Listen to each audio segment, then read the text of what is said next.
like you at all, but that's I'll keep her right here. But yeah, here's the bus. Come on in. It's all right. I don't want to upset your cat. Well, I don't know where she's at. She's hiding somewhere, so I'm not worried about her. But this is my bus. I love that tabletop. Yes, made out of cedar. I made that from a little cedar mill down from where I live. And it's got the butcher block countertop, 4-burner stove, microwave, oven, storage under the seats here like the RVs have. Yep. Just a bus. We've got dishes up here, glasses and dishes in there. Nice. And so did you pretty much build everything that's in here? I built everything except for the countertop and the frame to the roof deck. Nice. Yeah, everything else I built. So that sensation, that feeling of creating what you had. Right, right. Well, it's nice when things go wrong or things break or don't work. Like I lit my stove here a while back and the flame came up, went right away. I thought, okay, something's wrong. Well, I know every inch of the line through the floor and under the bus and to the tank, and you know I know every inch of it. So the only thing I was thinking of is how to be the regulator. Yeah. The only thing really in that line that could break. So I replaced the regulator, and boom, everything was fine again. So you know that's what's nice about building a bus is I know every inch of this. Yes. So when something goes wrong, I know right where to go look. Versus if somebody just gets into an RV, they have no idea where the pipelines are, where the electrical is. Yep. Exactly. And sometimes when they build RVs, they actually plumb it and then build the RV on top of it. So there are actually places that you physically cannot get to. Yes. Well, in this bus, I made everything easily accessible. I can get to everything. The only thing I probably couldn't get to is the electrical lines that run down through the side of the bus. Yeah. But I mean, how often do they break? They usually break in a socket or somewhere else, usually not in the middle of the line. Right. You know, so pretty much everything on the bus is accessible. All the plumbing's definitely accessible. Yes. And stuff like that. So what started your vision for bus living? To be honest with you, it was 100% money. Yeah. I retired, disabled truck driver.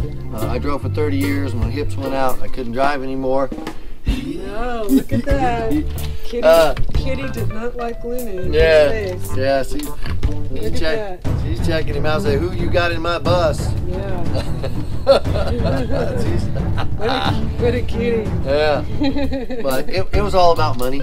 You know, with what I got on my disability, if I had went out and bought a $30,000, $40,000 rig, I wouldn't have been able to go anywhere or do anything. I'd have been making the payment, would have taken half my money. Right. You know, I bought this bus for $3,200.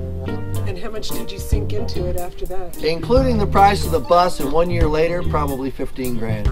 Oh, that's excellent. Yeah. Yes. Yeah, and I have a Class A motorhome. Yeah. Yeah, it doesn't have slide outs, it doesn't have this, doesn't have that, but it's got everything I need. It's got a sink, it's got a toilet, it's got everything everybody else has got. Right. You know, maybe not as fancy, but I'm not a champagne kind of guy. And you built it to your taste. Exactly. Yes. You know, I built it around a Pirates of the Caribbean type theme. Excellent. You know, I spent a lot of time in Florida and down on the beach, and I wanted to kind of, reflect that, the old fishing net, and, it's just kind of an old pirate bus. So how did you find your bus? By chance, just by chance. I was driving down the road and I seen it behind a mechanic shop. And I went in and asked the mechanic, I said, hey, is that your bus? And he goes, yeah. I said, you want to sell it? And he goes, yeah. I said, okay, great. How much? And he goes, $3,500. And I went, $3,000. He goes, $3,250. It's got a Cummins. I can pull that out and sell the engine alone for that. And I knew he wasn't lying. So I thought, yeah. So okay, we agreed on $3,250. And I came back the next week and paid for it. Bought it, took it home. Nice. And the very first weekend, I stripped all the seats out of it and started laying the floor. So how long did it take you to actually build everything until you felt like, okay, this is roadworthy to go? 1 year. 1 year. Almost 1 year. It was about 11 months. Yeah. Yeah.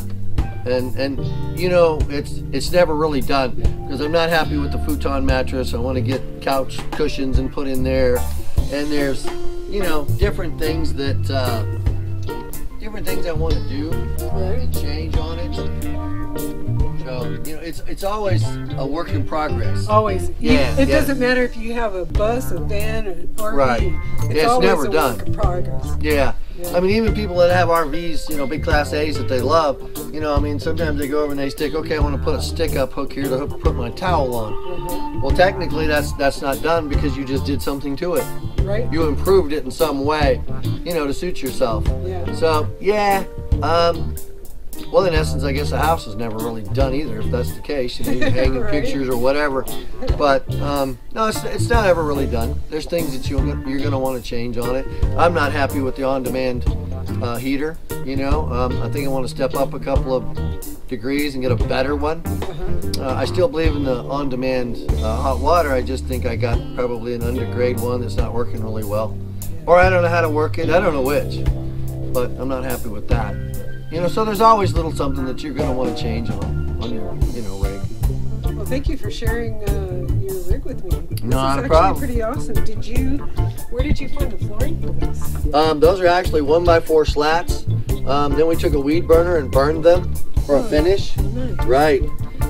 Polyurethaned it. I haven't touched it in a year. I really need to repolyurethane it. Yeah. But yeah, it's pretty much a maintenance-free floor. I sweep it, I mop it, whatever. But it's, you know, it's 3/4 of an inch thick, so it's going to last forever. Yeah. And if you make a mistake, like I pulled the fridge out one day, made a big scratch, I just got out a palm sander and sanded the scratch out, reburned the area, put more polyurethane on it. I'm done.